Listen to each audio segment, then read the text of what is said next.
ഉത്തരാഖണ്ഡിലേക്ക് പോയ 28-അംഗ മലയാളി സംഘം കുടുങ്ങിക്കിടക്കുന്നു. കേരളത്തിൽ നിന്നുള്ള 8 പേരും മുംബൈ മലയാളികളായ 20 പേരുമാണ് ദുരന്ത മേഖലയിൽ കുടുങ്ങിയത്. ഇവർ സുരക്ഷിതരാണെന്ന് കുടുംബങ്ങളെ അറിയിച്ചു.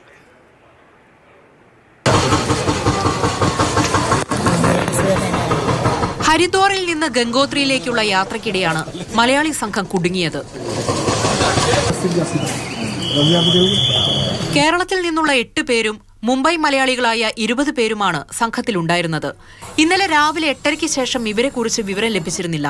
ഉത്തരാഖണ്ഡിലെ മിന്നൽ പ്രളയ വിവരം അറിഞ്ഞതോടെ ബന്ധുക്കൾ ആശങ്കയിലായി. പിന്നീട് പ്രതിരോധ വകുപ്പിലെ ഉദ്യോഗസ്ഥർ മുഖേനയാണ് ഇവർ സുരക്ഷിതരാണെന്നുള്ള ആദ്യ വിവരം ലഭിച്ചത്. ഇതിനു പിന്നാലെ ഇവർ ബന്ധുക്കളുമായി ഫോണിൽ ബന്ധപ്പെട്ടു. വീഡിയോയും അയച്ചു നൽകി.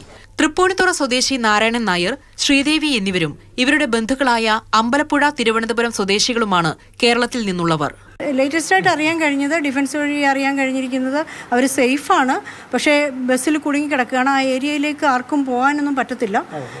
കാര്യം എന്ന് വെച്ചാൽ എല്ലാവരും 55 വയസ്സ് കഴിഞ്ഞവരാണ് കൂടുതൽ ആളുകളും. കണ്ണൂർ കുഞ്ഞിമംഗലം സ്വദേശിയായ സൈനികൻ ശ്രീകാന്ത് സുരക്ഷിതനാണെന്ന് സഹോദരൻ അറിയിച്ചു.